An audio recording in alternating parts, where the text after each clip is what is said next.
no final da última aula, a gente estava comentando de alguns projetos complementares de consultoria, não são exatamente aqueles que a gente estava discutindo, de EIA-RIMA, né? Muito embora EIA-RIMA, Estudo de Impacto Ambiental, que é complementado pelo relatório de impacto ambiental, sejam os principais, pelo qual a gente vai estar ampliando um pouco a discussão.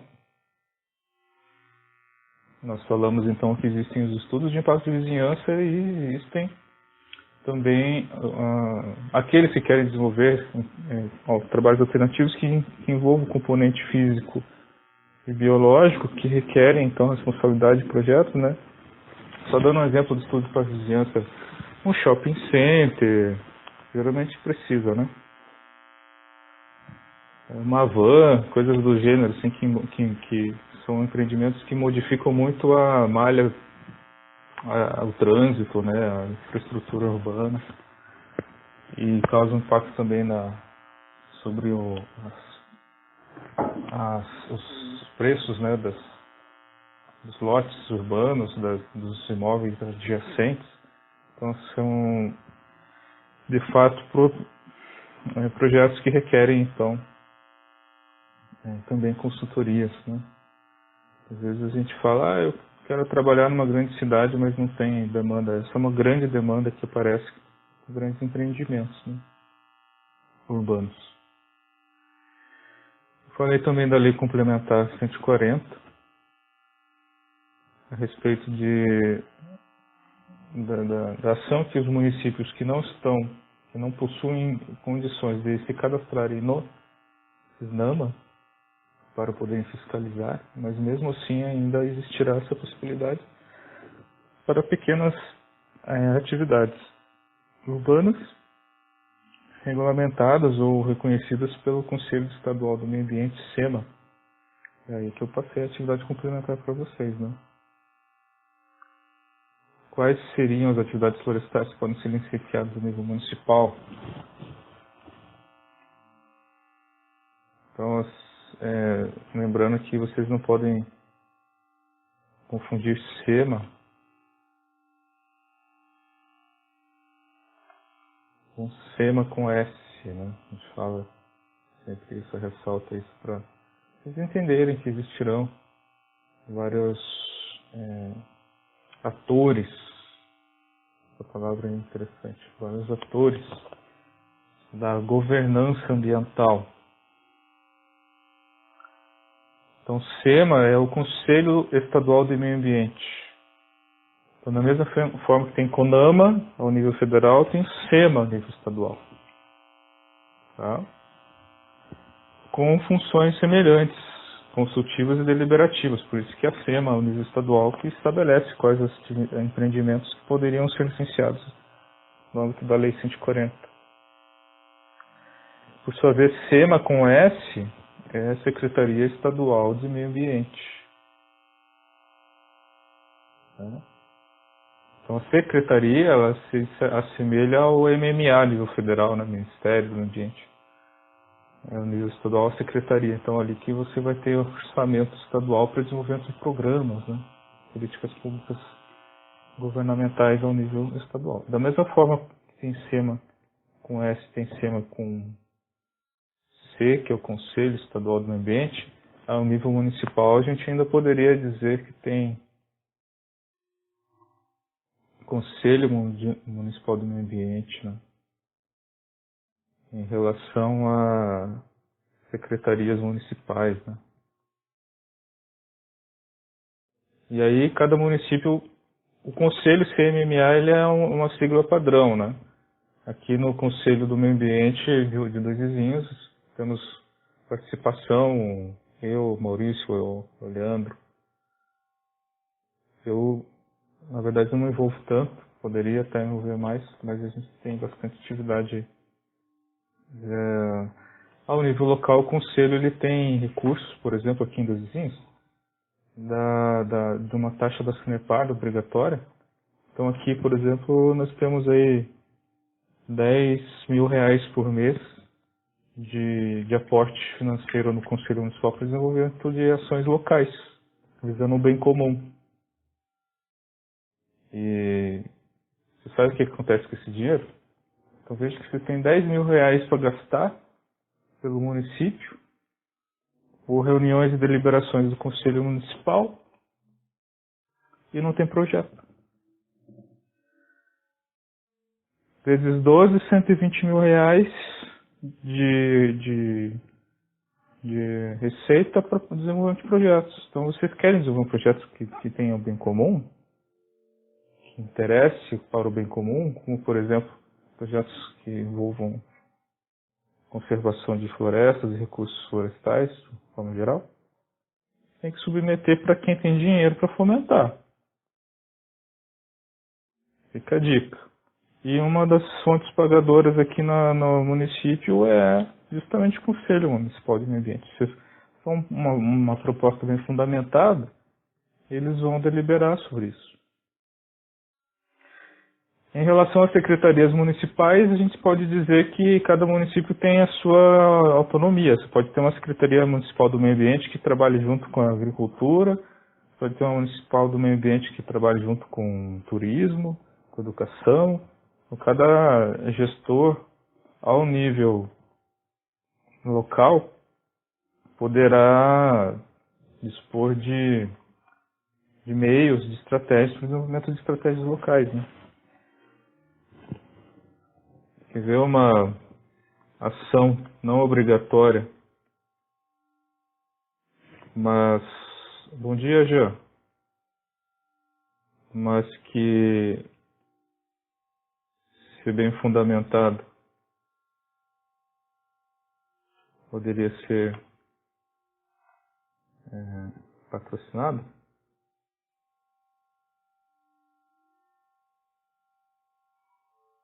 Vamos abrir essa pergunta, né? Em vez de ficar jogando respostas prontas aí. Gostaria de ouvi-los. Vocês já estão a metade para o final do curso. Vocês são consultores, agora recém-formados, e querem desenvolver ações localmente aqui em Dois Vizinhos, e você sabe que o Conselho Municipal de Meio Ambiente tem 10 mil reais por mês, 120 reais por ano, para patrocínio de ações, e você quer desenvolver projetos ambientais, florestais, por meio da sua pessoa física, jurídica. O que vocês fariam ali? Lógico que teriam que fazer um ofício, se apresentando, mostrando seu portfólio de serviços. Então eu pergunto para vocês. Temos aí 1 minuto para isso. O que vocês fariam de projeto para o Conselho?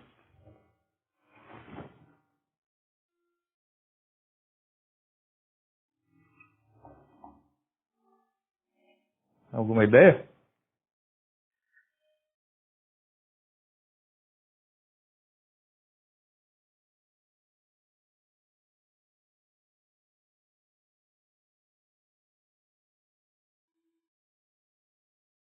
Andréia, projeto de arborização de uma praça, talvez?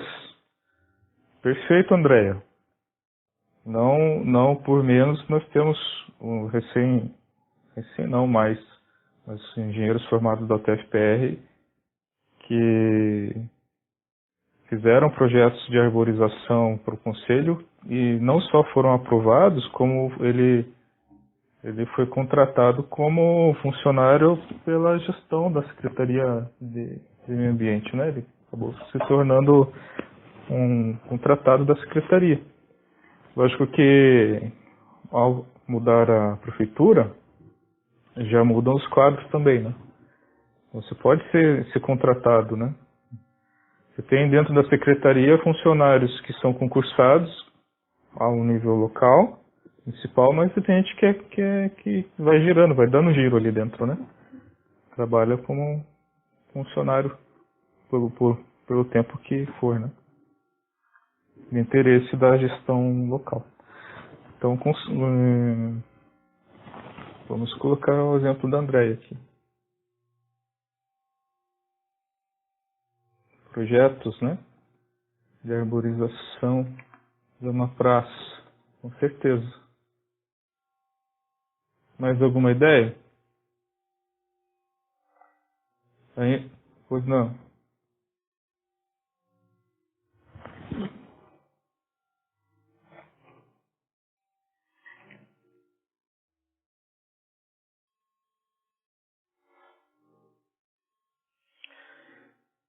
Boa pergunta, já. O que eu diria para você? Se você vai pedir uma derrubada de árvore no loteamento, o loteamento ele não tem interesse comum, percebe? Ele é um empreendimento particular. Então,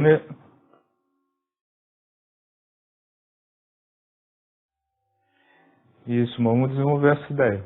Esse teu exemplo é bem interessante. Se você analisar pelo ponto de vista da incorporadora, o projeto é particular, tá? Então, eu diria para você que na letra, friamente dizendo para você, diria que não deveria.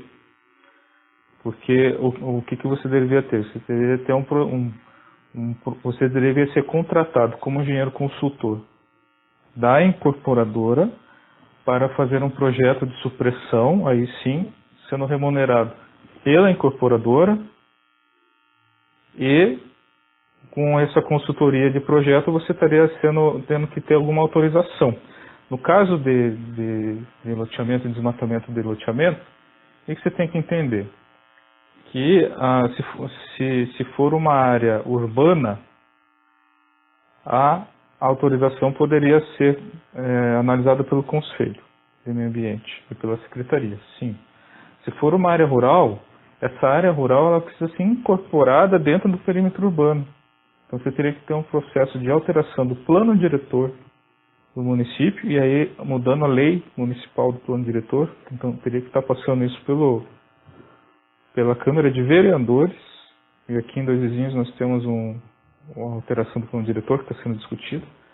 E a partir do momento que aquele loteamento seja incorporado dentro do perímetro urbano, aí o Conselho ele vai atuar no sentido de autorizar determinadas supressões, sim, mas não para remunerar isso, entende, Jean? Quem tem que remunerar e quem tem que arcar com os custos dessa supressão é a incorporadora, não é o Conselho.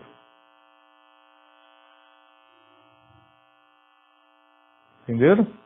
Posso continuar?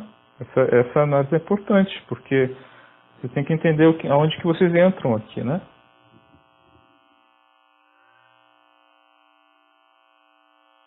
Então, no caso de supressão de vegetação em áreas rurais, aí você teria que estar verificando autorizações ao nível estadual, teria que estar indo ali em Deltrão, no escritório do órgão ambiental, no caso IAT, né? E fazendo um processo dentro lá para requerendo supressão de vegetação nativa. E a gente sabe que cada vez mais difícil, né? Considerando a legislação da Mata Atlântica, que restringe muito uma floresta, especialmente protegida por lei. Então vamos colocar aqui casos de loteamentos. Vou até colocar em exclamação, porque a análise ela é um pouquinho complexa. Mas vejam que loteamentos é um exemplo importante também, Jean, demais, porque os loteamentos, como empreendimentos particulares, eles também requerem licença de operação, né? Então existirá todo um processo de licenciamento aqui que se você for consultor, o mais interessante seria você ser consultor para o licenciamento do projeto, né? Para que você possa desenvolver uma avaliação de impactos ambientais daquele loteamento com vistas à obtenção de uma licença de instalação e de uma licença de operação. Então você seria contratado pela incorporadora para desenvolver esse projeto, não pelo conselho. Pergunta para vocês, em relação àquela atividade complementar, algum de vocês chegou já a fazer esse trabalho, que possa estar trazendo um exemplo para nós sobre atividades florestais que podem ser licenciadas ao nível municipal?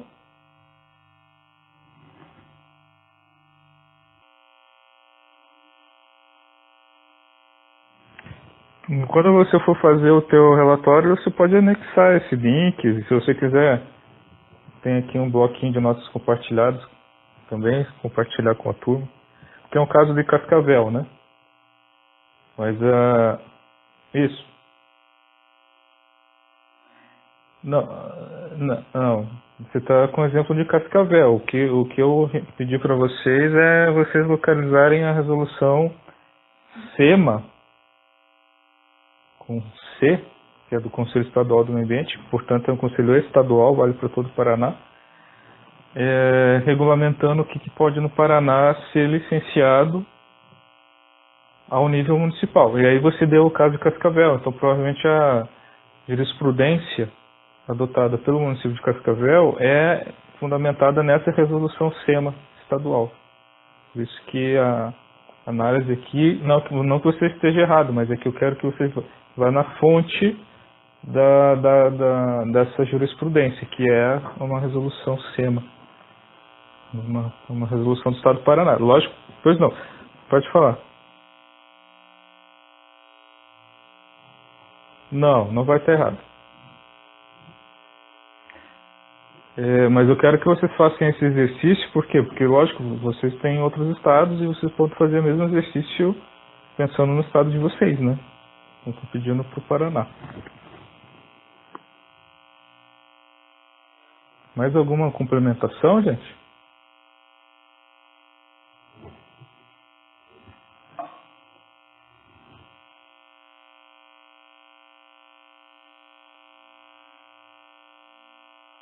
Então veja que você tem essa situação interessante que foi colocada pela Débora, porque não é simplesmente eu estou em Dois Vizinhos, sou prefeito em Dois Vizinhos, eu quero licenciar atividades localmente. Não. O município ele tem que ser reconhecido pelo Conselho Estadual para fazer o licenciamento local. Então, e essa resolução que a Débora identificou, ela reconhece determinados municípios para, mas ela não está destrinchando quais são as atividades. Mas basicamente vocês vão, depois que vocês entregarem o relatório, eu quero ver o que vocês vão apresentar, e caso de fato ainda não tenham localizado essa resolução, a gente traz ela para vocês. Mas é basicamente casos de supressão, né? Supressão de vegetação. Em casos de imóveis urbanos que precisam cortar árvore, né? Aproveitamento de material lenhoso. Então tem coisas assim, tem outras questões que não são florestais, mas também tem. Então assim, se vocês quiserem trabalhar localmente, pensem nisso. É bom pensar nisso. Abrir uma empresa especializada em cortar árvores, né? Lógico que você tem que competir, às vezes, com a própria Copel ou com muitas pessoas que são amadores e que fazem serviço. Às vezes você abrir uma empresa especializada. Por exemplo, lá em Curitiba,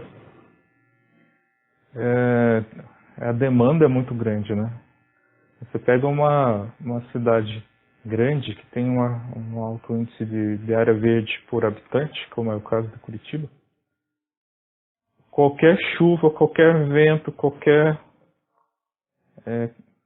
questão nesse sentido vai causar queda de árvore, queda de galhos e tal, e então existem demandas, né? E às vezes as demandas são para serviços altamente complexos, né? Especializados. Às vezes tem que vir com um caminhão, com uma grua para cortar a árvore de cima para baixo, porque ela não pode cair para nenhum dos lados, que vai causar danos, né? Ao patrimônio pessoal, né? Físico ou público. Então vale a pena pensar nisso daí. Vocês entrariam bem na área de arborização mesmo, né? Tem demandas aí nesse sentido. Ainda a gente poderia falar que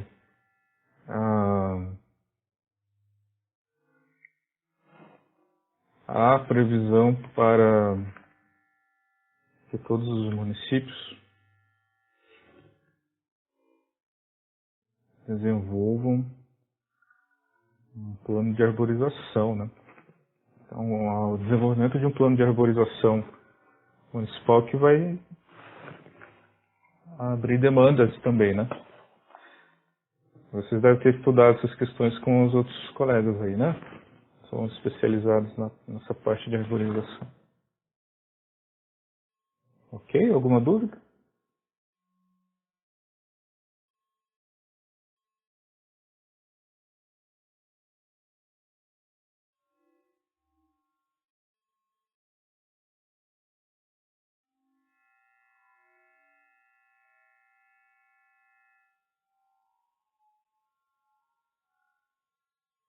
Meio confuso?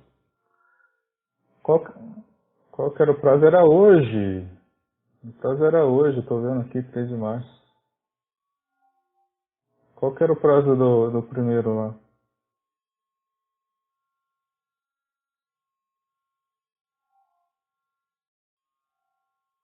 Deixa eu só lembrar qual que era a outra atividade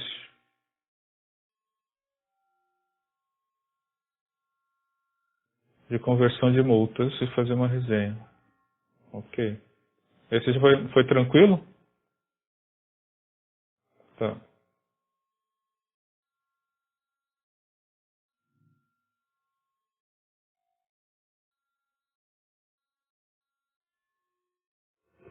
Tá, então como o prazo é hoje, eu vou esperar vocês me mandarem essa devolutiva.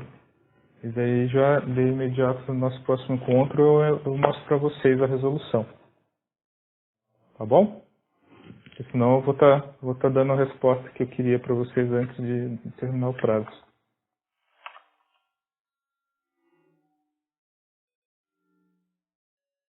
Bom, não tenho entendido como é, interessante fazer prova nesse sistema nosso aqui, né? Fazendo.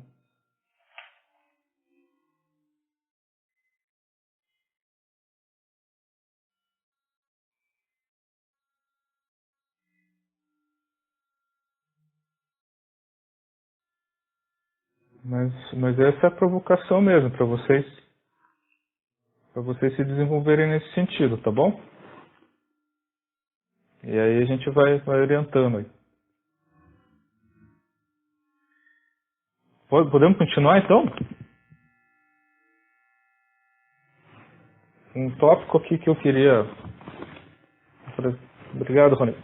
Um tópico que eu queria também lembrar para vocês é dos.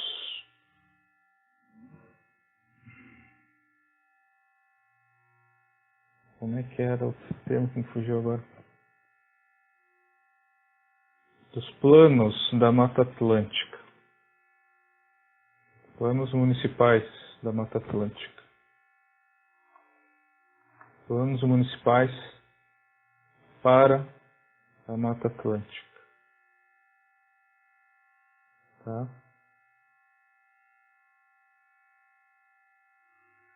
Pouca gente sabe, não é um plano obrigatório, mas quem que deve desenvolver isso? Mas devem não posso utilizar devem, porque dever é como se fosse obrigatório, né?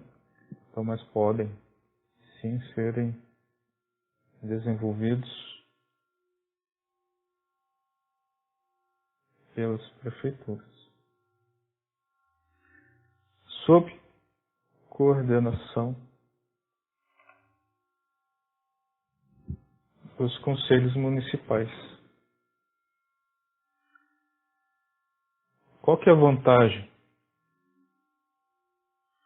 de um município desenvolver um plano municipal para a conservação da Mata Atlântica? É oferir receitas com o fundo, é um fundo nacional de conservação da Mata Atlântica. Tá? Talvez o nome do fundo não seja Fundo Nacional de Conservação da Mata Atlântica, mas é um fundo para isso. E a gente pode estar confirmando depois não.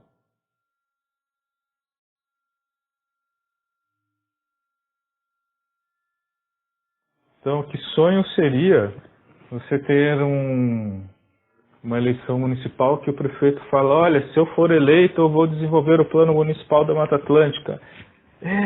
Vamos votar nele.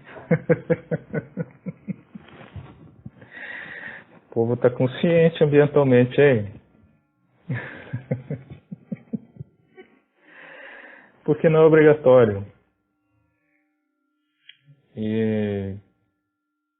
Mas ao mesmo tempo que se tiver vai ter fomento, sabe? Então tem muito isso, né? Então entenda que o Conselho Municipal, ao ser um órgão conselho deliberativo, vai ter muito lobby lá dentro. O que seria o lobby? Seria a participação de entes, organizações locais, associações, representando agricultores, representando comunidades, representando a associação, a CDV. Eu participo por meio da UTFPR, por meio da CDV, então vejo que tem muita gente ali, cada um puxando sardinha, vamos colocar assim, né? E então aqui eu abro um parênteses que se eu for colocar esse áudio na internet eu vou cortar essa parte que eu vou falar.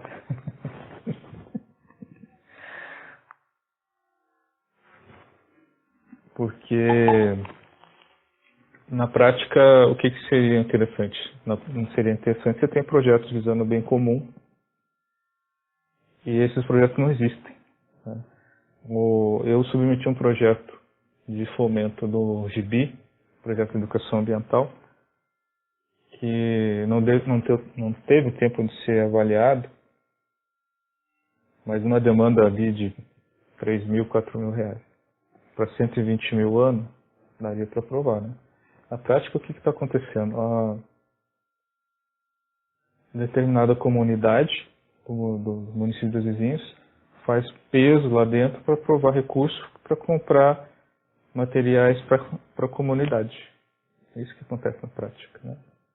Para fazer cascalhar estrada rural, para reformar galpão, para comprar peças sobressalentes para trator. Vocês acham, eu deixo aberto a palavra aqui, vocês acham justo isso? Está acontecendo isso? Então, assim, uma determinada comunidade viu que tinha uma oportunidade de pegar recursos do conselho para desenvolver a própria comunidade.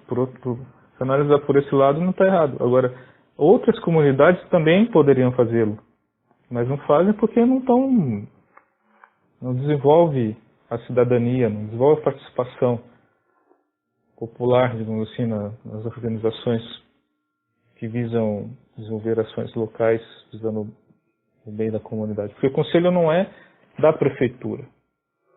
O conselho é da sociedade.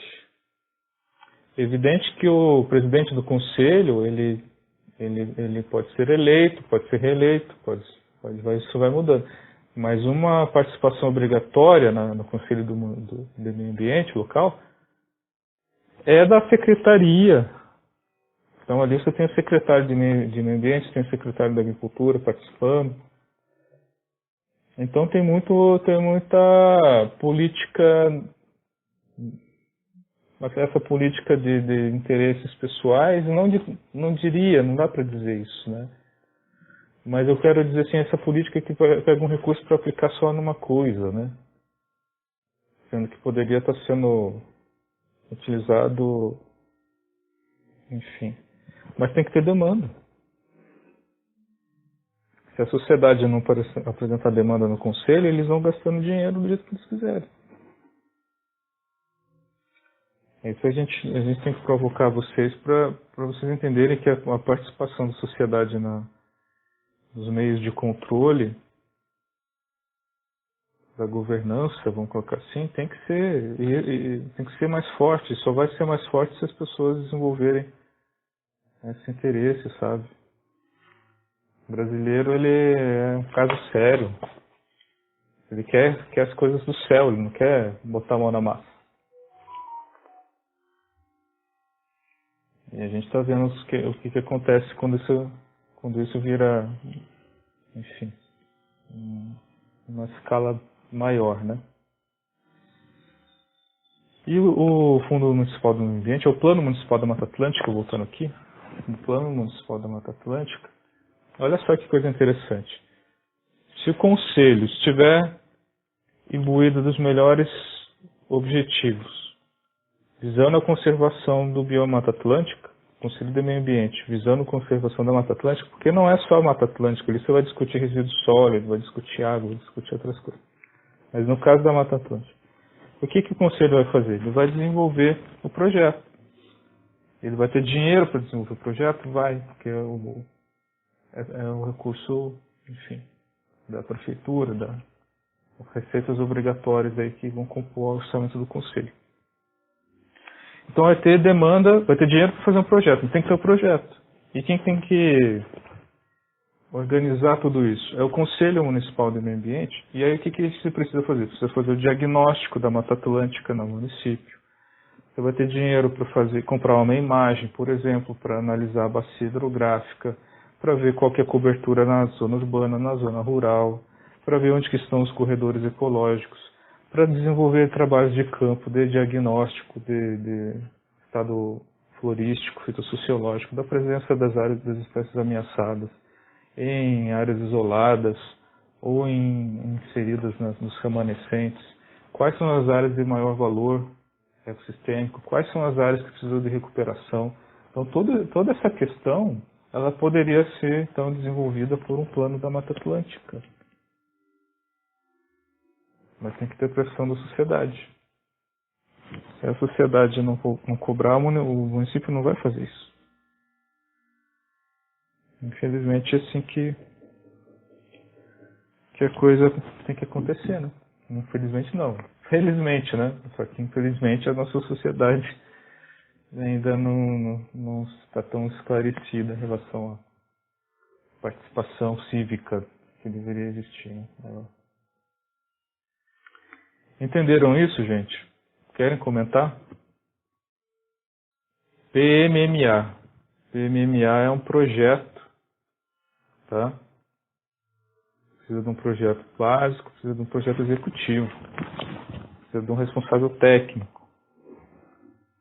Que esse responsável técnico seja um engenheiro florestal, de preferência, atuando pela prefeitura, no âmbito do Conselho Municipal de Meio Ambiente, CMMA, com a participação da sociedade, visando o desenvolvimento de ações ao nível municipal para a conservação da Mata Atlântica. Então, veja, Dois Vizinhos é um caso que representa o Sudeste como um todo, né? O Sudeste paranaense. Agricultura familiar, a zona rural ela é maior do que a população que reside em zona rural, ela é maior do que a população que reside em zona urbana. E, então tem muito isso, né? A necessidade da comunidade rural desenvolver-se para uma cidadania mais participativa, né? E visando o bem comum, lógico que tem outras questões que a gente poderia estar levantando aí, culturais, etc. Querem comentar? Temos um minutinho para comentar. Pois não.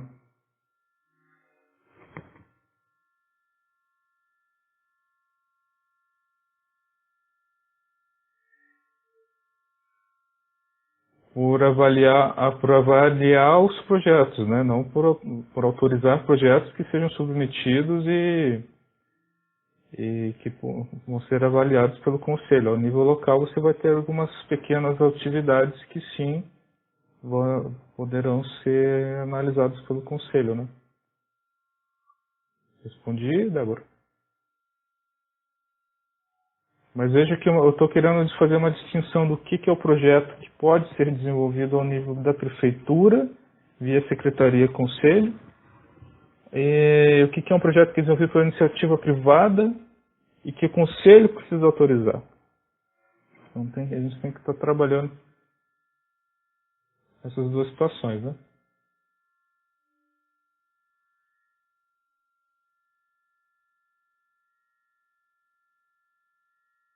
Uhum. E o principal aí é loteamento, né? Então, o lobby, que a gente fala, o lobby das incorporadoras para autorização de loteamentos aí é muito forte. E o engenheiro florestal, no meu entendimento, tinha que estar trabalhando forte com o licenciamento de loteamentos, aqueles que desejam atuar aqui na região de Dois Vizinhos, Sudoeste. Por quê? Porque aqui a gente sabe que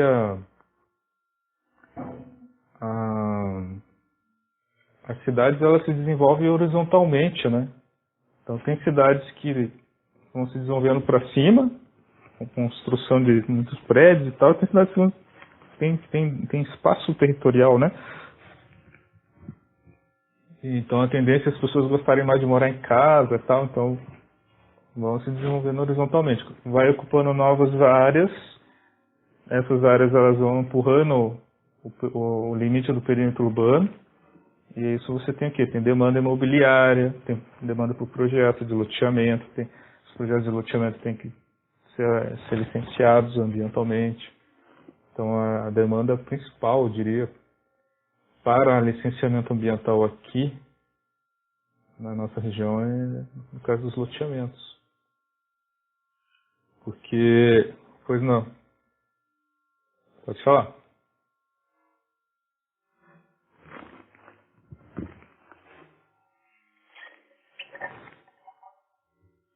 Você tem que ser um profissional que tenha uma pessoa, um CNPJ. Se você for autônomo, você vai ser um MEI, provavelmente, né? Microempreendedor. Mas você pode ter uma empresa de consultoria. E aí a tua empresa de consultoria, você tem lá você, mais um engenheiro ambiental, mais um biólogo. Tá bom? Já tá bom.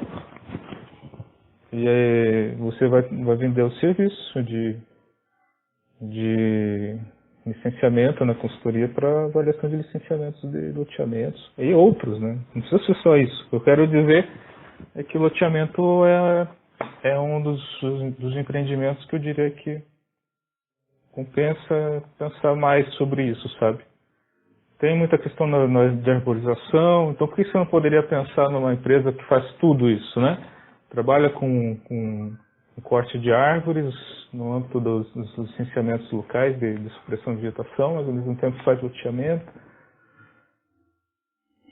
faz licenciamento de granjas. Aí eu diria para vocês que é um mercado muito restrito, porque quem está licenciando isso é a própria agroindústria, né?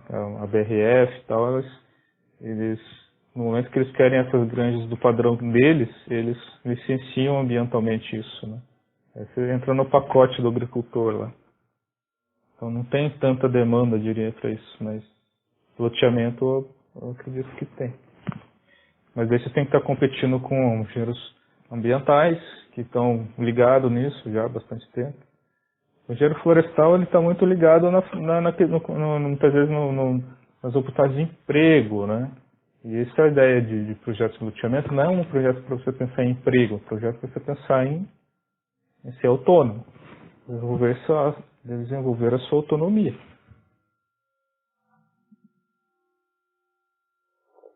E aí eu já vou dar uma dica para vocês. Vocês têm que saber negociar o valor do serviço novamente, porque daí você vai vir uma incorporadora e vai falar: ó, faz a licença para mim que eu te dou um lote de pagamento. Daí, quer dizer, ele quer condicionar o seu serviço à aprovação da licença. Tá errado. Tá errado. Por quê? Porque o lote é uma valorização de lotes, ele está muito condicionado à especulação imobiliária, sabe? Não diria que está certo. Tem que falar: olha, o meu valor é esse, você me paga 50% agora, 50% quando entregar a licença. Bom, faz um contrato. Infelizmente, tem muita gente que está se condicionando no mercado considerando isso, né? Uma coisa é plano de manejo, né? Ah, faz o plano de manejo inventário aí que eu te pago quando autorizar a supressão, te pago com madeira. Não é assim, gente, está errado. Você tem que se conscientizar disso, porque essa é a realidade, né? Querem comentar?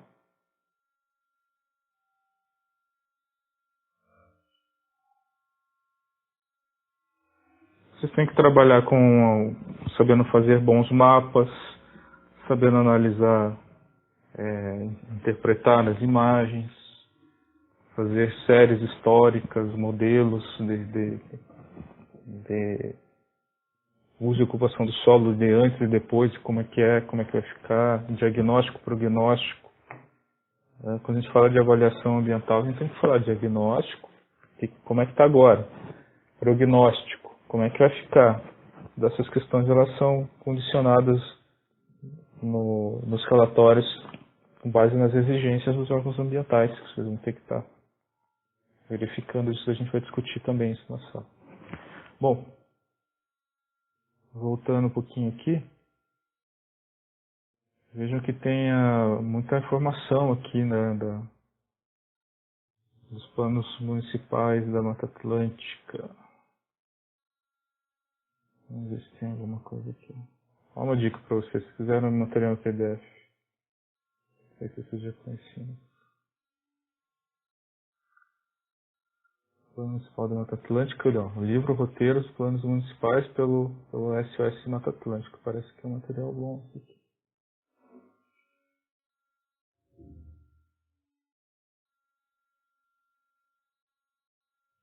Tudo mastigado, gente. Roteiro para a elaboração do Plano Municipal de Conservação da Mata Atlântica. Esse aqui é o roteiro do projeto.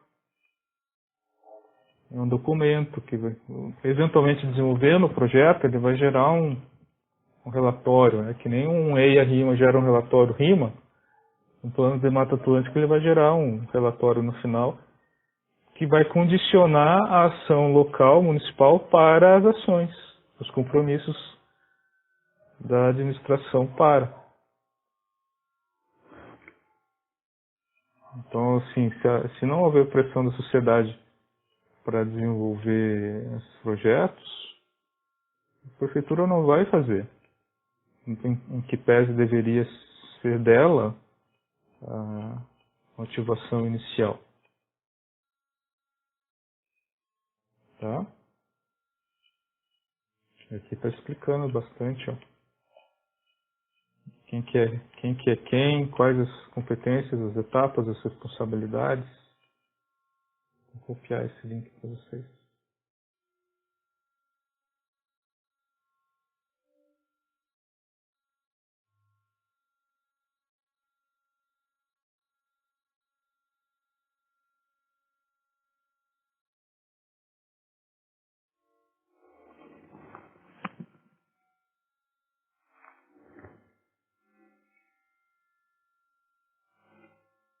Poderíamos estar desenvolvendo melhor esse tema, né? Deixa eu ver se eu não tenho nenhuma questão aqui que eu estou deixando passar.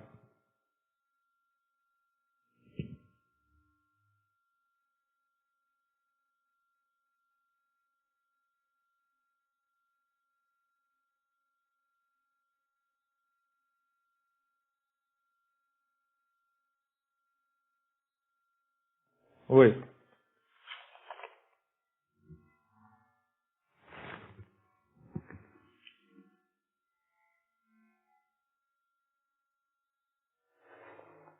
Brasília, como um município, ela como distrito, né? Não sei.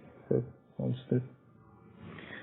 Ela tem as mesmas condicionantes de uma cidade, né? Então você vai ter um Conselho Municipal de Meio Ambiente, você vai ter uma Secretaria Municipal. Eu não sei se Brasília está no mapa da Mata Atlântica, do bioma Mata Atlântica, acho que é Cerrado aí, né? Então, o plano de conservação aí municipal da Mata Atlântica ele é vigente para a área de Mata Atlântica, para o bioma de Mata Atlântica, considerando os mapas oficiais do IBGE dos limites da Mata Atlântica. Então, no caso de Brasília, eu acredito que não precise. Tá? Eu vou fazer o seguinte, eu vou dar uma olhada nesse roteiro aqui, que eu tenho bastante material também do Biomata Atlântica, desses roteiros. Acho que compensa a gente estar trabalhando esse tema na matéria. Não deixar só por cima, né, o tema. Que eu já vi que se a gente não trabalhar um pouco mais de ênfase aqui, o pessoal está se formando sem considerar isso, essa demanda, sabe? A gente fala, mas tem tantas coisas e passa. Mas eu estou entendendo que o plano da Mata Atlântica poderia ser mais trabalhado dentro da nossa emenda. E considerando as outras aulas e o nosso conteúdo, a gente vai estar falando de licenciamento, né? Então, eu comecei da semana passada para cá demonstrando para vocês que existe um rol tem um universo de projetos e aí, a partir de uma narrativa a gente vai condicionando para discutir estudos de impacto ambiental, né? São os grandes projetos, né?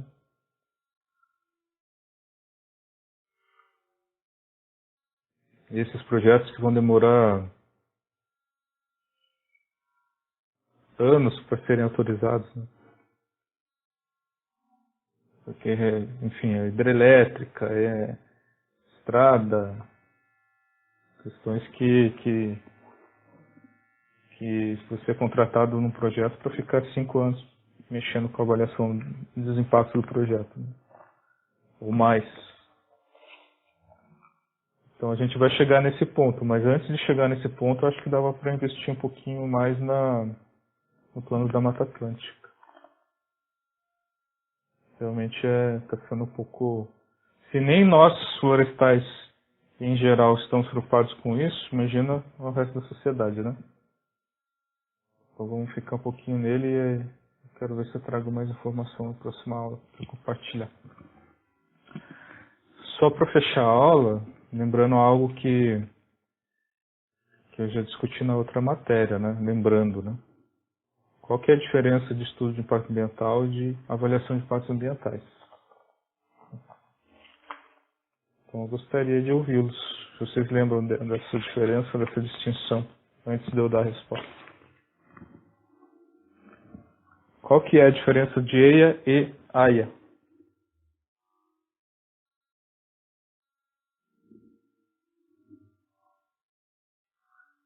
Débora, pode falar, Débora.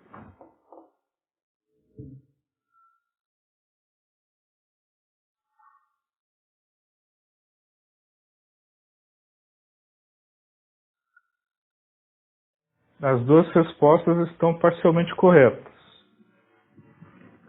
Então veja que tudo que eu tenho falado nas últimas semanas é em cima de projeto, né? O PCA, o DELAI, o EIA é um projeto, né? O Plano da Mata Atlântica é um projeto. EIV é um projeto. Então todos os projetos requerem responsabilidade técnica, a gente tem que estar ressaltando isso. Projeto, plano de manejo, um projeto. PRAD, projeto. Então, você tem um projeto básico que ainda não foi executado, requer uma anotação de responsabilidade técnica. CREA. Desenvolve-se o projeto, tem uma assinatura do projeto executado também. Então tudo isso é projeto. A AIA não é projeto. Então vamos repisar, né, essa questão porque ela é muito importante. Você vai fazer uma avaliação de impactos ambientais, você vai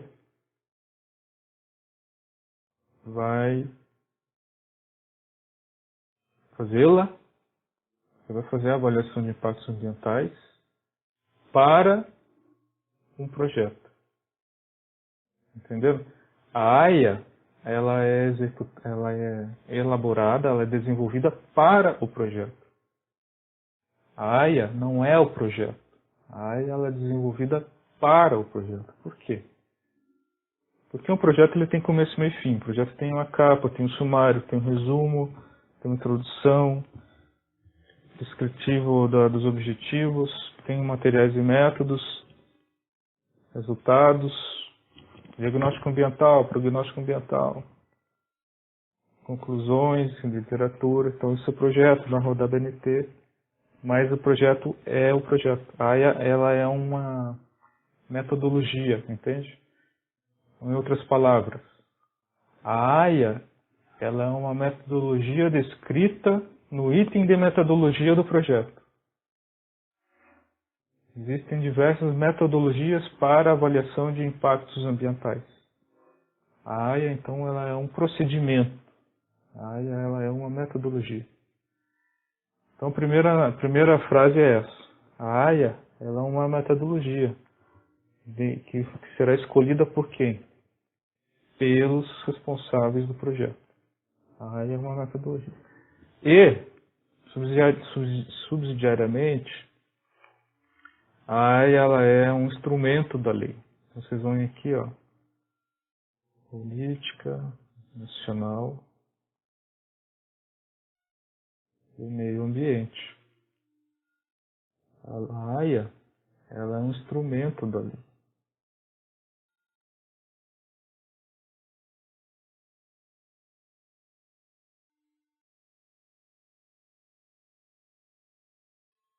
Considerando o artigo 9º, são instrumentos da Política Nacional do Meio Ambiente, padrões de qualidade, zoneamento, e aí vocês vão aqui no inciso 3º, ó, avaliação de impactos ambientais. O próprio licenciamento é um instrumento, e etc, etc. Então, artigo 9º, inciso 3º da Lei 6938.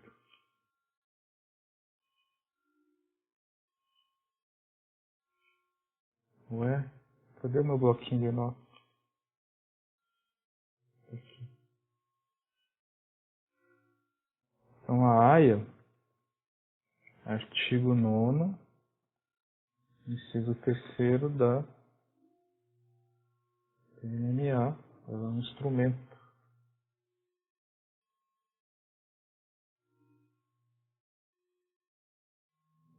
da lei. Eu também coloquei que ela é um procedimento metodológico dos projetos de consultoria. Então, eu espero ter conseguido explicar isso para vocês. Conta muito na hora de concursos aí. É muito batido nos concursos. E as pessoas erram. Erram. Não sabem explicar a diferença. Vocês têm alguma pergunta?